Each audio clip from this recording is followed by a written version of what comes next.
I never thought one quiet afternoon could change so much. My marriage to Amir wasn't perfect, but it was comfortable. 6 years together, a rhythm we both understood. He was a good man, but lately, I felt invisible. He'd leave early, come home late, and when he was home, his attention was swallowed by emails and phone calls. I told myself it was just work stress, but deep down, I missed feeling like a woman he desired, not just a wife who managed the household. That day started like any other. I was folding laundry when I heard the front gate. I wasn't expecting anyone, but when I opened the door, there he was, Ryan, Amir's close friend and business partner. He was dressed casually, but even that felt deliberate, like he knew how to fill a space without trying. We'd met before, exchanged polite smiles at dinners, but this time felt different. He stepped inside, explaining that he'd stopped by to drop off some papers for Amir, who'd be tied up in meetings until evening. His voice carried a calm confidence, the kind that made you feel like you were the only one in the room. I invited him in for tea, and we sat across from each other in the lounge. He asked how I'd been, but it wasn't the kind of question people ask out of courtesy, it felt genuine. His eyes didn't dart to his phone or wander around the room. They stayed on me, steady and unblinking. When I got up to bring the tea from the kitchen, I felt his gaze follow me. It was subtle, but my skin was suddenly aware of itself, aware of the way my dress clung at the waist, the way my hair fell over my shoulder. I told myself I was imagining it, but when I set the tray down, he smiled, just a little, as if he'd read my thoughts. We talked about small things, his recent trip, a new restaurant in town, but there was an undercurrent I couldn't ignore. It was in the pauses between our words, in the way he leaned forward just slightly when I spoke. When I reached for a file he'd brought, my fingers brushed his. It lasted less than a second, but it was enough to send a current up my arm. I pulled back quickly, pretending to adjust the papers, but inside, my pulse was hammering. As he stood to leave, he said, "It's nice talking to you when Amir's not rushing us all along." The words were harmless on the surface, but they carried weight.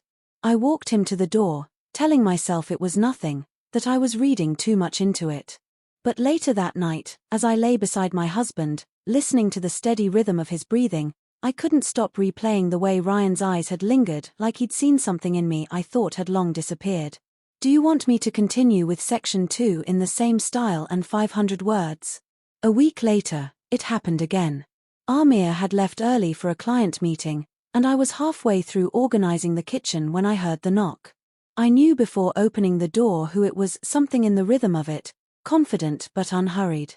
Ryan stood there with a small toolkit in hand. "Amir mentioned your cabinet hinge was loose," he said, his smile easy. I hesitated for a moment, but stepped aside to let him in. He moved around the kitchen like he belonged there, setting the box on the counter. I told myself it was just him being helpful, but I noticed the way he filled the silence, not with idle chatter, but with a quiet presence that drew me in. As he knelt to unscrew the cabinet door, I stood nearby, pointing out where it stuck. When I leaned down to reach a jar from the lower shelf, I became aware of him behind me. Close enough that I could feel the faint heat of his body. My heartbeat jumped, and I told myself to move away. But I didn't. His hand brushed my lower back, lightly, like an accident. I straightened slowly, glancing at him. His eyes met mine, holding for a beat longer than necessary. No words. No smile, just a look that said more than either of us would dare speak aloud. I turned back to the counter, pretending to fuss with a stack of plates, but every nerve in my body was awake. We finished in silence, though it wasn't uncomfortable. When he passed me a screwdriver, his fingers lingered against mine, deliberate this time. My breath caught. There was no mistaking it now, this wasn't imagined. It was an unspoken agreement forming between us, a dangerous thread pulling tighter. As he stood to put away his tools, his arm brushed mine again. I felt the smallest tilt forward in his stance, and for a fleeting second, I thought he might actually close the gap between us. But then the sound of the front gate clanged from outside. "Amir." Ryan's face shifted instantly, a calm mask slipping back into place.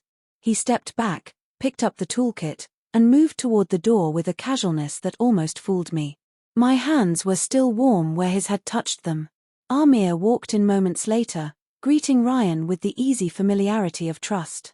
They spoke about business while I stood by, nodding, hiding the storm brewing beneath my skin. I kept my smile steady, but inside, I knew something had shifted.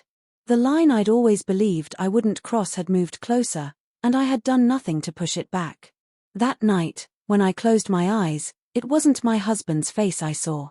It was Ryan's, his gaze fixed on me in the kitchen, his nearness heavy in the air. I told myself it was just a moment, that it would pass. But deep down, I knew moments like that don't just disappear, they wait. Shall I move on with section 3 in the same tone and 500 words? The days that followed felt like holding my breath. I told myself to forget it, to treat Ryan like nothing more than my husband's friend, but temptation has a way of making its own path. It started with small things, messages that seemed innocent at first. A thank you for the tea that day. A quick question about where Amir kept a certain file. But the tone changed quickly, slipping into something warmer, something that lingered. I found myself waiting for my phone to light up. His name on the screen sent a rush through me I couldn't explain. The conversations grew longer, skirting around the edge of harmlessness. He'd tell me little details about his day, ask how mine was going, slip in compliments so casually they could almost be mistaken for politeness almost. I never mentioned the messages to Amir. It wasn't just that I knew it was wrong, it was that I didn't want them to stop. One afternoon, I decided to surprise Amir with lunch at the office. I knew Ryan would be there. I told myself it was just a nice gesture, but as soon as I walked in and saw him leaning against the desk, smiling like he'd been expecting me, I knew better. Amir was on a call, so Ryan offered to help carry the food to the break room. His hand brushed mine as he took the bag, and that touch carried more electricity than anything my husband had done in months. We began finding ways to be alone. An errand for the office that only I could help with. A coffee run that took longer than it should have. One day, he suggested stopping at a quiet parking lot just to finish talking. It was there, in the stillness of the car, that he leaned in. His lips barely brushed mine, tentative, as if giving me a chance to pull away. I didn't. The kiss was brief but deep enough to make my chest tighten with something I didn't want to name. I went home that evening to find Amir in an unusually good mood, hugging me from behind while I cooked. My body went rigid before I could stop it. The warmth of his arms felt different now, unfamiliar, almost heavy. I forced myself to smile, to laugh at his stories, but inside, my mind was replaying that kiss, how wrong it was, how right it had felt in the moment. Every time I told myself it couldn't happen again, something in me waited for it to. I began dressing with more care, choosing the perfume Ryan had once noticed. I started checking my phone more often, my pulse quickening when his messages came through late at night. Guilt was there, constant and sharp, but it didn't stop me. If anything, it made the moments with him feel even more dangerous, more alive. We had crossed the line, and there was no pretending otherwise. Now, it was only a matter of how far we would go before it all came apart. Do you want me to continue with section 4 and wrap it up with the same direct, intense style? It couldn't last. I knew it, even as I kept answering his messages, even as I found myself seeking out his presence in places I had no reason to be. The rush was still there, but so was the fear. One evening, while I was chopping vegetables for dinner, my phone buzzed on the counter. I didn't check it right away, but Amir did.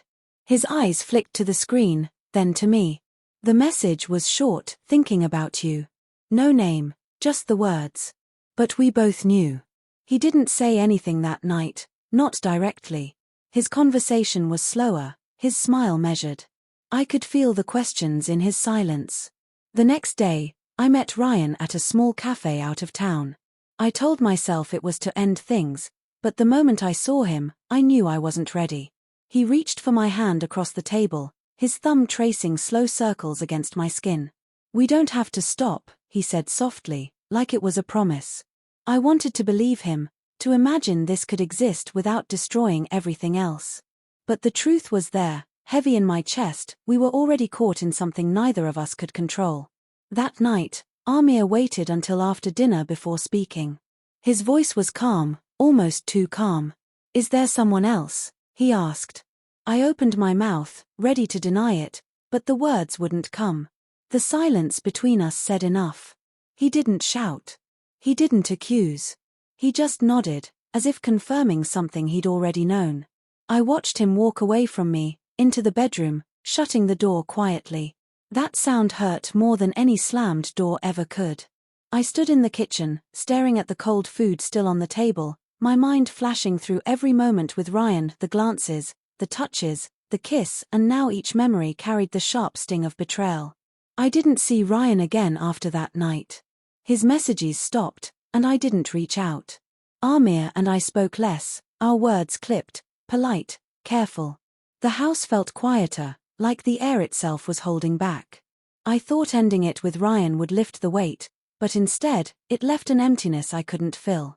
Sometimes, when I'm alone, I think back to that first afternoon, the way it all began so simply. I bent over to pick something up, and he was there, close enough that I could feel the heat of him behind me. That moment should have been harmless. But it wasn't. It was the exact second a crack formed in my marriage, a crack that widened with every choice I made afterward. And no matter how much I wish I could, I can't go back to the woman I was before it happened.